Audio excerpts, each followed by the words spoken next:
Today we have Guadalupe Reyes. She's going to be discussing the GOP politics and Moms for Liberty.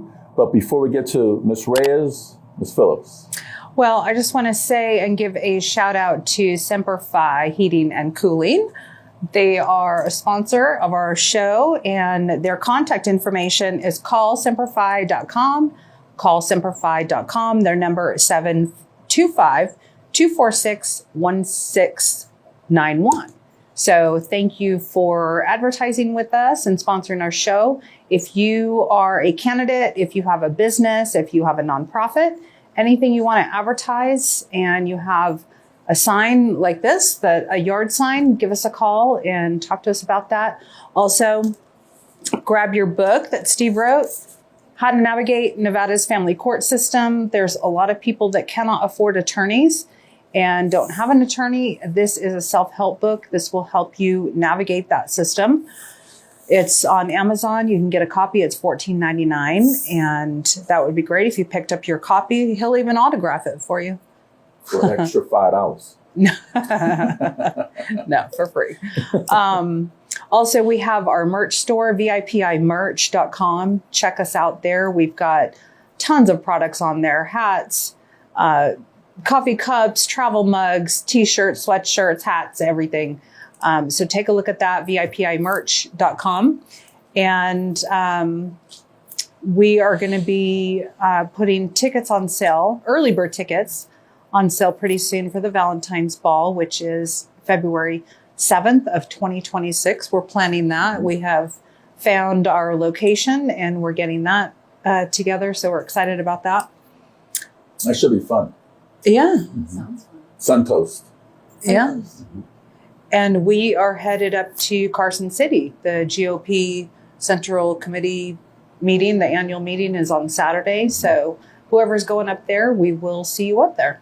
Yeah, and I'm going to be in front of the Supreme Court. We're going to be in front of the Supreme Court. We are going to be, and we're going to be at the legislature Friday. Yeah, we're going to be on the floor. Yeah. Mm-hmm. That's going to be fun. And yeah, the Supreme Court will, maybe I'll rant about that stuff in the next show. Yeah. Okay. So we have Miss Guadalupe Reyes today. Miss Reyes, hi, yes. How are you doing? Good, I'm doing great. Thank you. Thank you for coming on the program. Thank you for inviting me. Thank you. Could you give us a little bio about you? Don't leave anything out because I got everything right. Oh my gosh. The short bio, the long bio. Either or. Short bio would be moved out here about 10 years ago. With my family, we liked being out here because no state income tax. Fast forward 10 years later, been grounded here, built my business here, raised my son here. What type of business? Real estate. Okay. So I'm also in real estate. And so I've made Nevada home. And with that being, I became very active in the Republican Party because of my son and COVID. And this is how I ended up being in politics. So that's the gist of it. That's the short version. What about your son made you involved in politics? Well, basically his future. It was during COVID. Mm-hmm. So again, with COVID, my son was in public school. Okay. And we made the choice as a family to pull him out of public school because we did not want him to, with the vaccinations and with the mask, of course. Mm-hmm. And my son likes to say school is a prison. So he's very, very vocal about how he feels. When I was in South Bronx, those schools. So for him, wearing the mask was even worse. It was like torture for him. Metal detector, right? Cops patrolling, fights all the time. Perspective. But so basically that was made me make the decision, pull him out of school. Mm-hmm. Let's see how it works for us. And you know what? It worked for us. It really, really did work for us. I mostly have a very flexible schedule, so I was able to stay home with him, homeschool him. His father works from home, and then the schedule just worked for us because I didn't have to pick him up every day from school, didn't have to buy school clothes, didn't have to buy school lunch, and so I'm like, okay, this works. No traffic jams. No traffic. He goes from his room there. That's it. That's a lot of traffic. No mask, no vaccine, basically. So. But we incorporate other things. But ultimately, it works for us. So that's why I made the decision. Okay.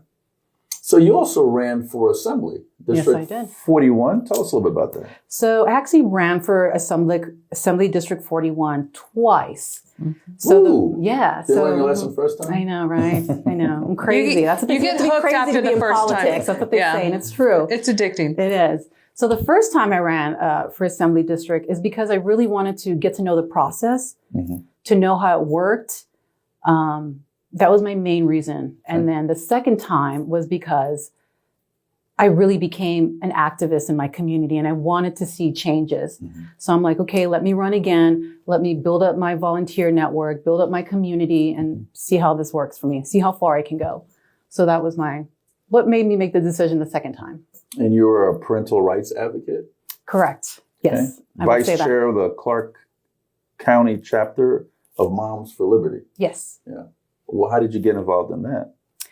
Well, when I was campaigning for Assembly District 41, I made education a priority of mine because of my son. And during that time, that culture during that time, they were pushing DEI, restorative justice, and just not focusing on the children and their education. So I made that specifically part of my platform, parental rights, so that us as parents can choose whether to go to private, public, or homeschooling. So that became my focus.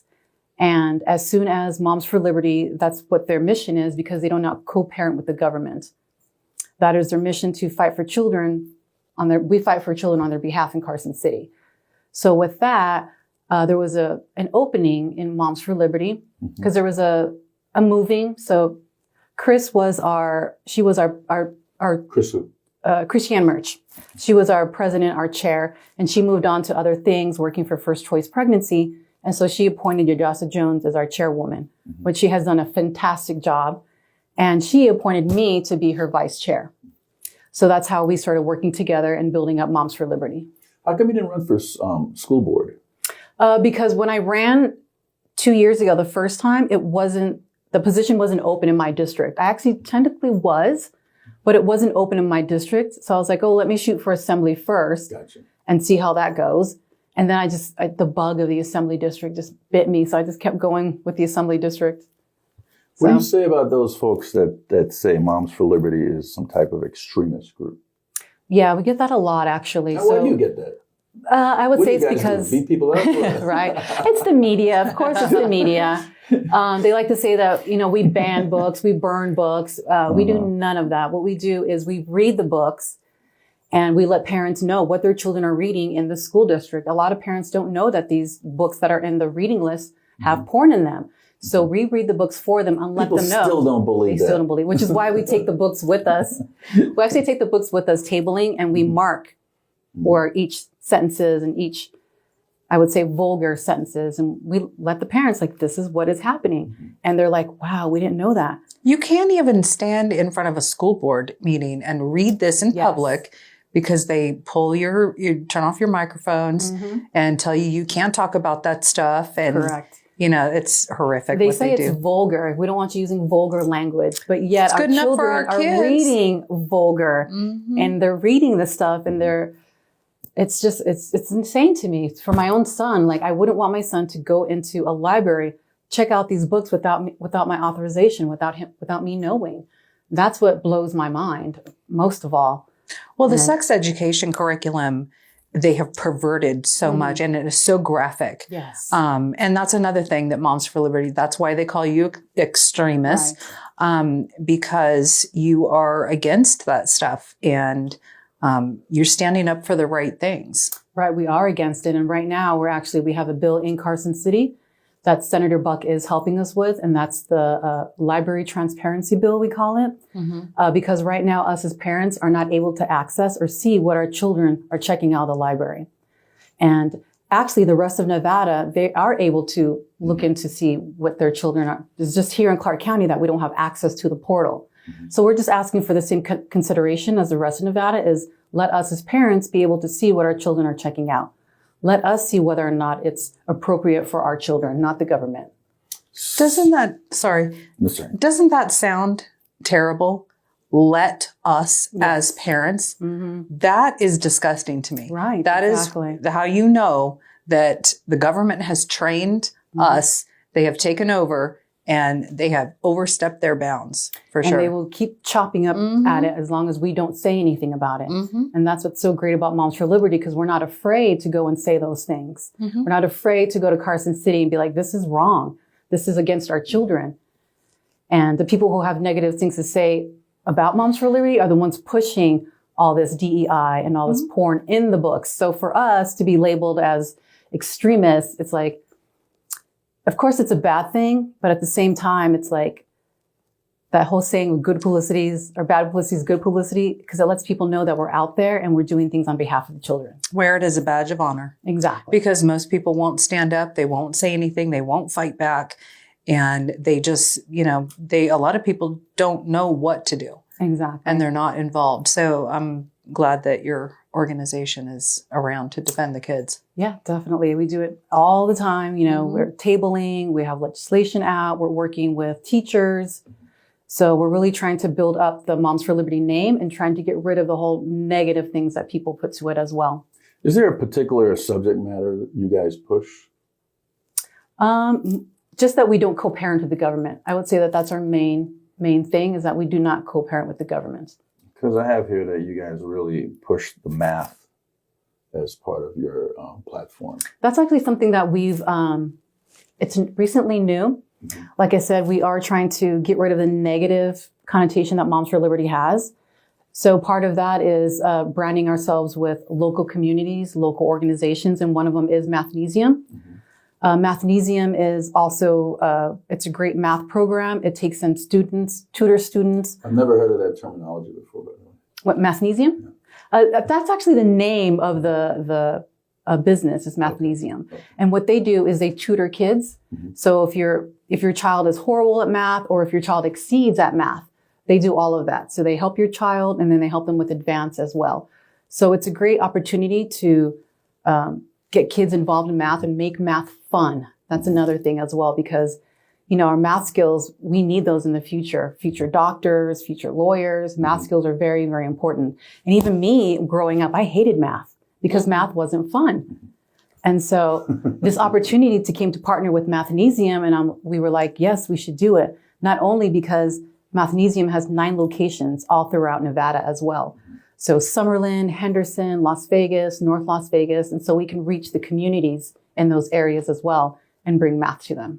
Well, math, it got even worse when they brought this Common Core nonsense. Yes. And trying to teach that. And I'm just thankful my kids went to private school and we were able to provide that for them. They didn't have to do any of that Common Core. But what I have seen of that, it's just an absolute disaster, confuses the kids.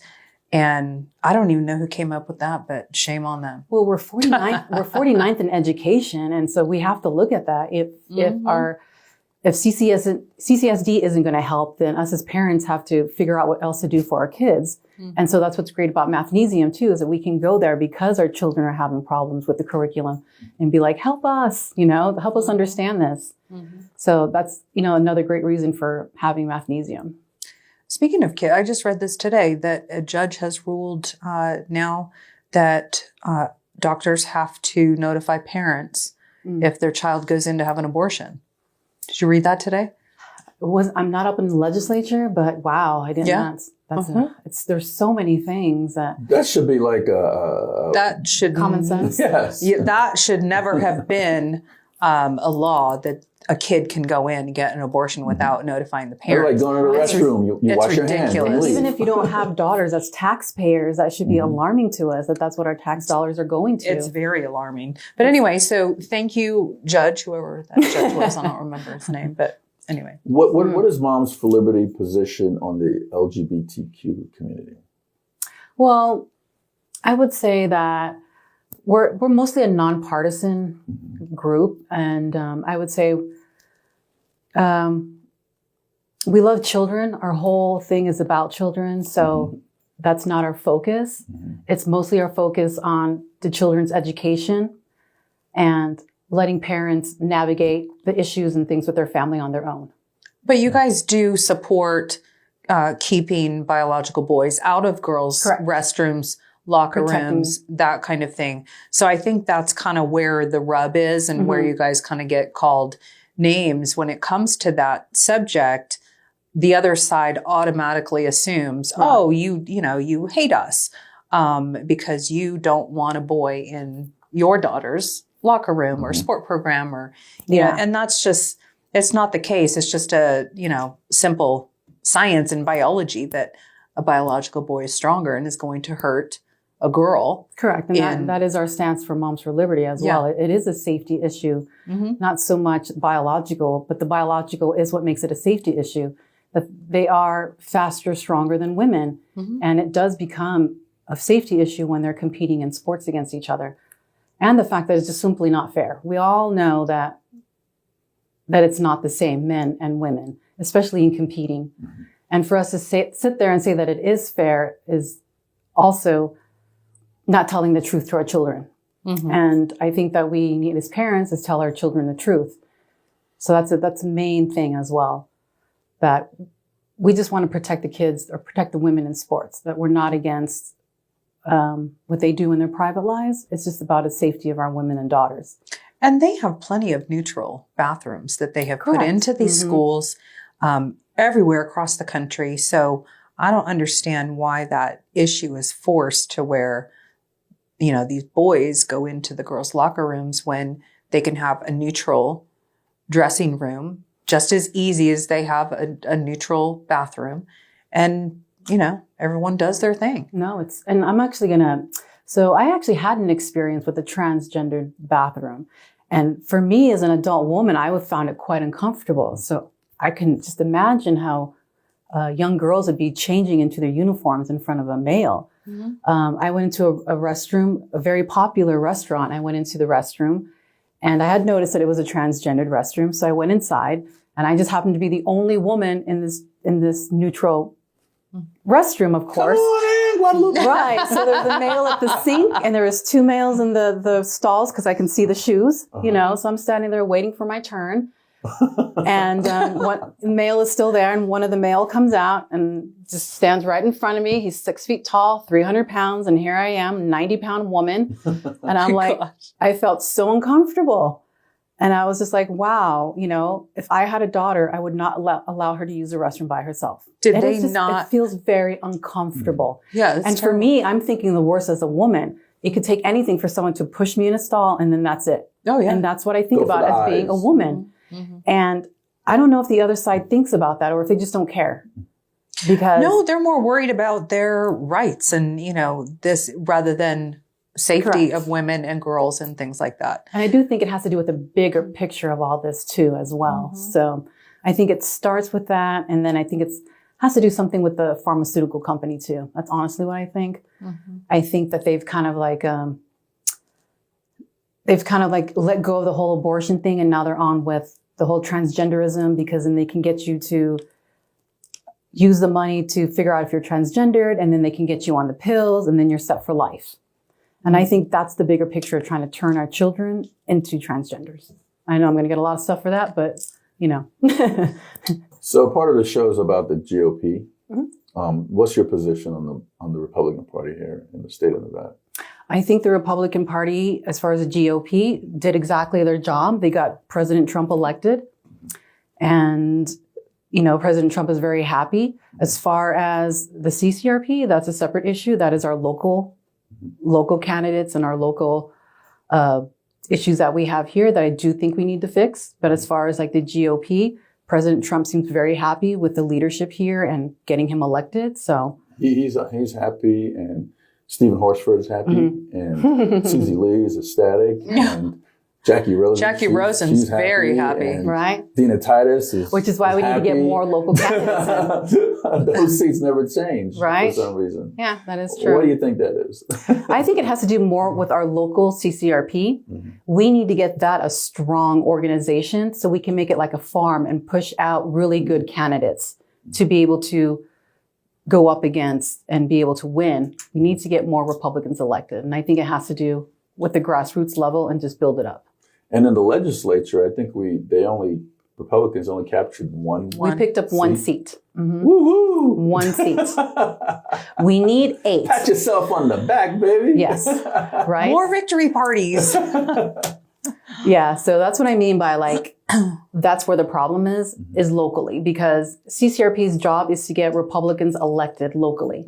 And there's no results. If it was a business and we set it to okay, let's look at the results of this business, we would have failed a long time ago.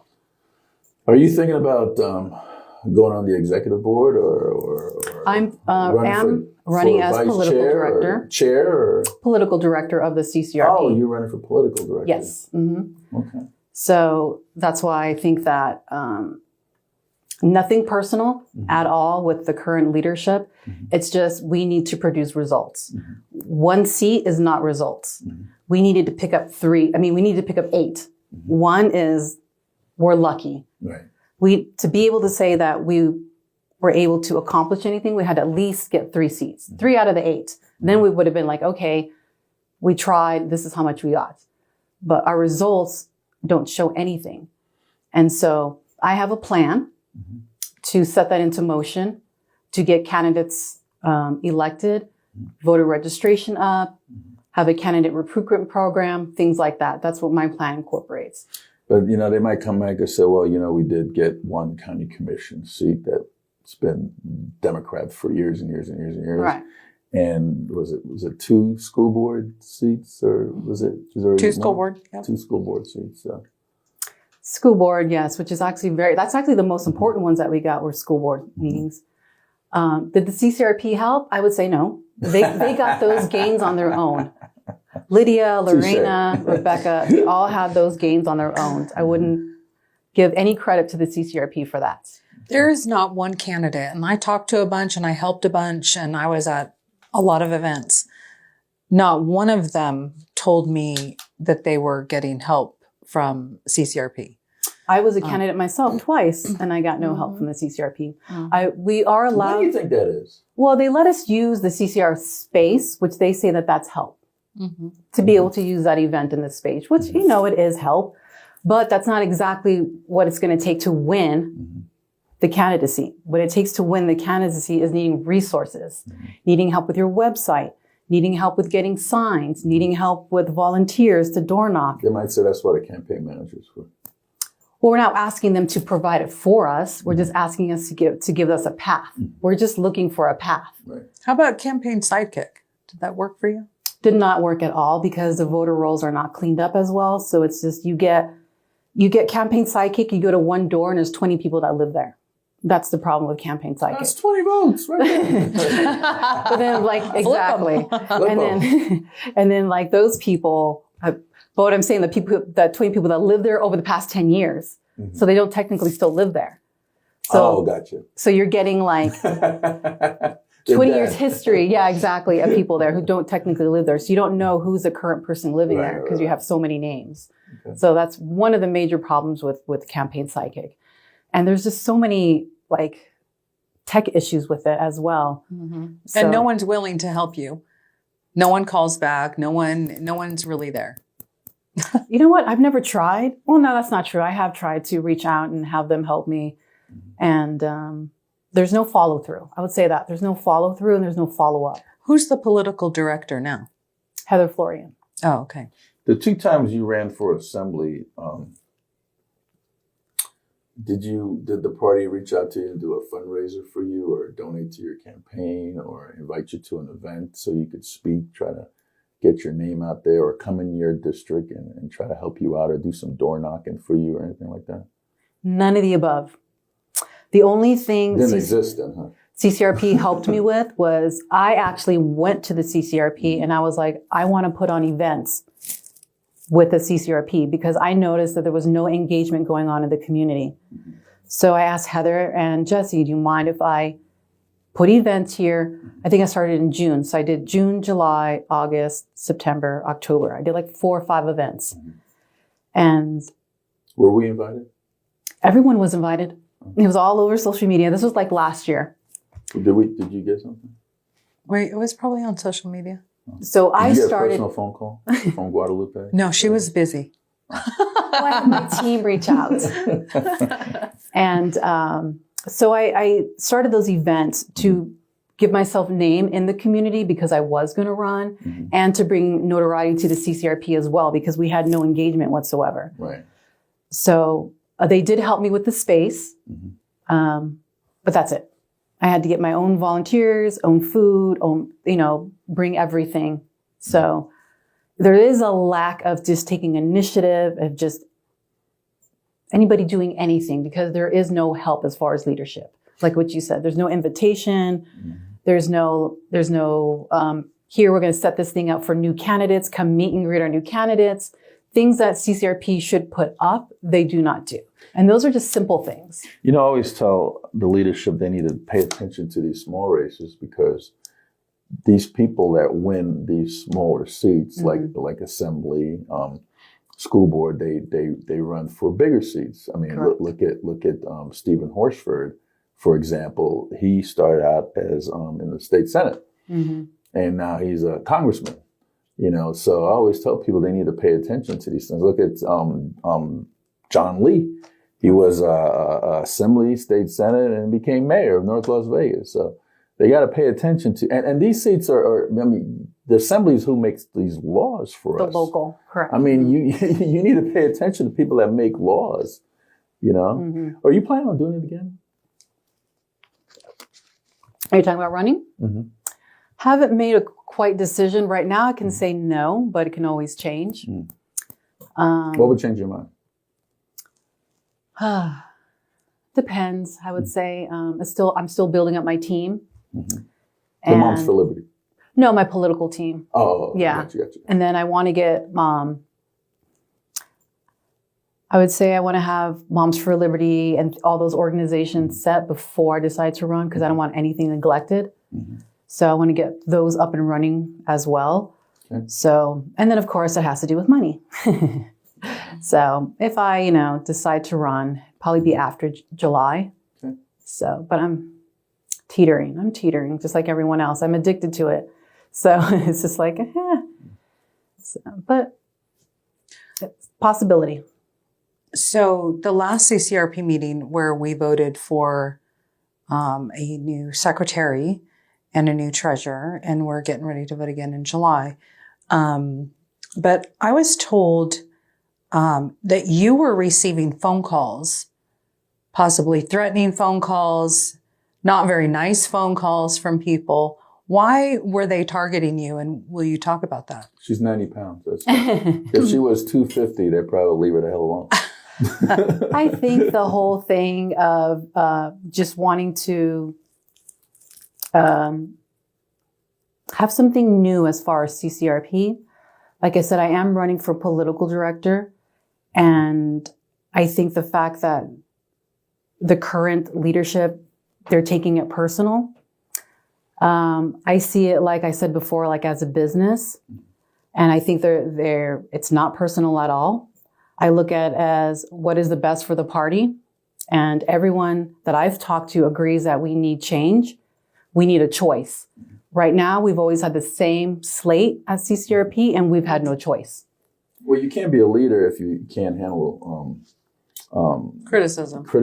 Yeah, correct. So for me, this is just like giving it up to Republican Party. Let them have a choice.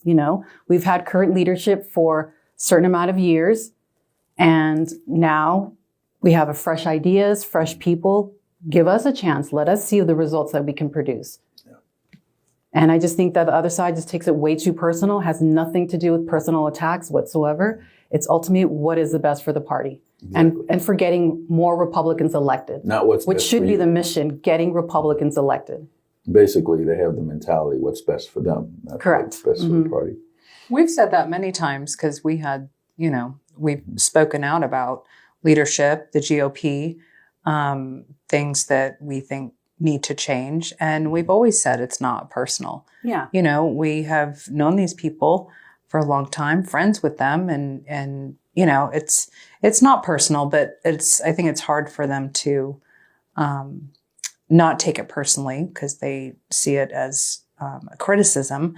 But I don't understand why somebody would be calling you in a threatening tone, nature. I mean, why do that? What did they gain by doing that to you? I don't think they're trying to gain anything. I think it's just a point of frustration. Like what you said, people don't like to be criticized. And it's just that's just it. People don't like to be criticized, and it puts people in certain positions. And like I said, I'm not here to say that they're bad leadership. I don't want to devise. And it's not about being divisive either. It's just about clearly what is best for the party. Right. And all this name calling and emails, text messaging back and forth, it just creates more of the divisiveness. Wasted energy. Wasted energy, exactly. And so that's what I say to it. I'm just like, They should focus on making themselves better. it's just pointless to try to divide us, you know, because we don't want to be seen as a weak party. We want to be seen as strong and united. And us fighting within each other isn't helping. It's just making us more and more divisive. So I saw a text that you received, and it was something to the effect of, this is going to hurt your political future or something like that if you support, you know, people other than the ones that were there. They can see in the future. And right. And I just thought, you know, who are they to even say that to you? Yeah, you have your opinion. Everybody gets of course, their it's opinion. politics, right? Everyone's always trying to intimidate each other. It is politics. And I just have to stay grounded with my values and my ethics. And I know that what I say and do is grounded with myself and my ethics. And that's But these were men. With. Correct? Doing this to you.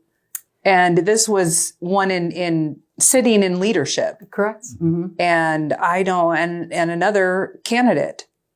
Yeah. And I don't understand why these men would do that to you. Maybe they felt like I had no backbone. Who knows? But Probably wouldn't do it to another man.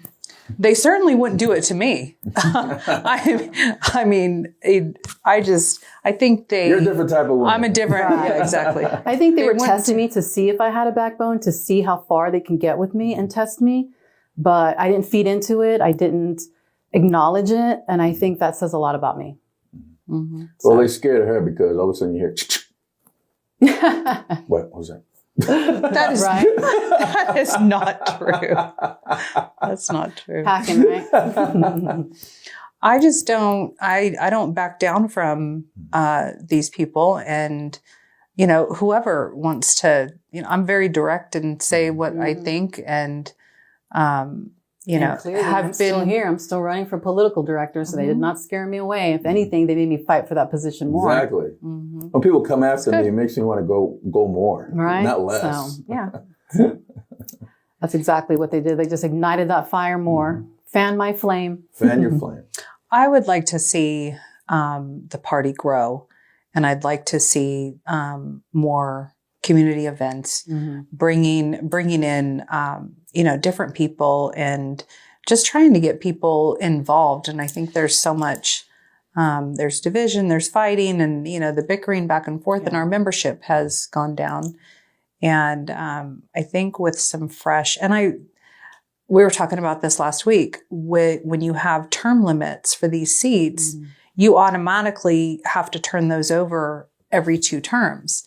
That way, somebody doesn't get in there and get too comfortable. Correct. And take that seat for granted and get ate up with themselves and power and things like that. But if that turned over every couple of years, then it would continue to be fresh, new ideas, new faces. And I think that would be good for the party. And I think that when there is a change in leadership this summer, that person needs to put term limits in place for this seat. Yeah, that is something to definitely consider.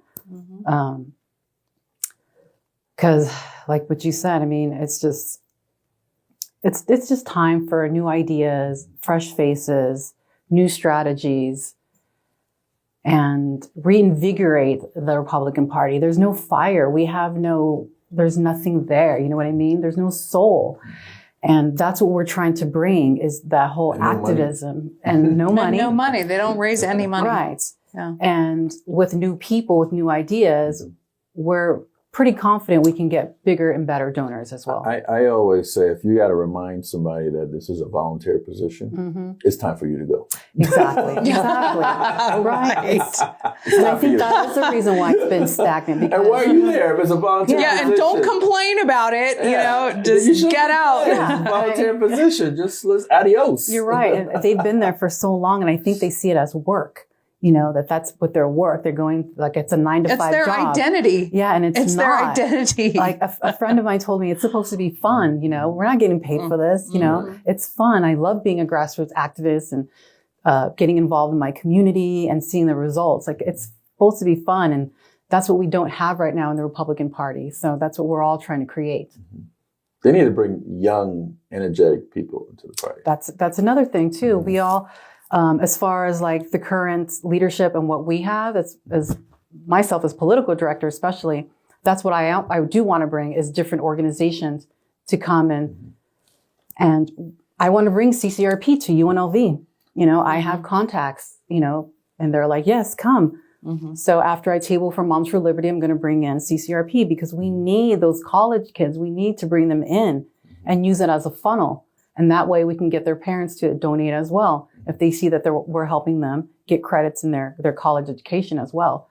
So definitely getting CCRP into UNLV, getting him into those communities where we don't usually see Republicans. Because that's another issue we have as Republicans is we only go into certain communities when it's election time.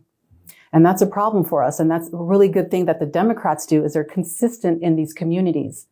And so who do they vote for? They vote Democrats because we don't have that trust in the communities built up with Republicans. And that's what I'm going to do as well is bridge that gap in these communities by doing events, by micro-targeting. A friend of mine, his name is Brent Pajunas. He used to be the chairman of the Libertarian Party. And I used to go to a lot of their events, and it's all young people, and they playing all kinds of young music, and it was like energetic. Yeah. And, cool. Yeah, it was cool. It was cool. I know. And people wanted to go there, and you couldn't get anybody to leave. You're like, oh, leave. And oh, man, rum and coke is good. I'm staying here. Exactly. Yeah, we need that young culture. We need the kids to see Republicans as being cool, Yeah. And we can do that because we have Trump now. Trump's in office, and he's creating that cool culture for us. We just need to embrace it and piggyback off of that locally. Yeah. You ever been to one of those national Republican the National Republican Convention? I went to one at the Horseshoe. It was one of the most boringest things I've ever seen. I'm just like trying to stay awake when I go to those things. Yeah. The first problem was the Horseshoe. That's I know, right? Oh, the Horseshoe used to be Bally's. They changed it. Yeah, it was Bally's, and then they changed it to Horseshoe. They moved from downtown to I knew it as Bally's too. To Fremont and on Las Vegas Boulevard.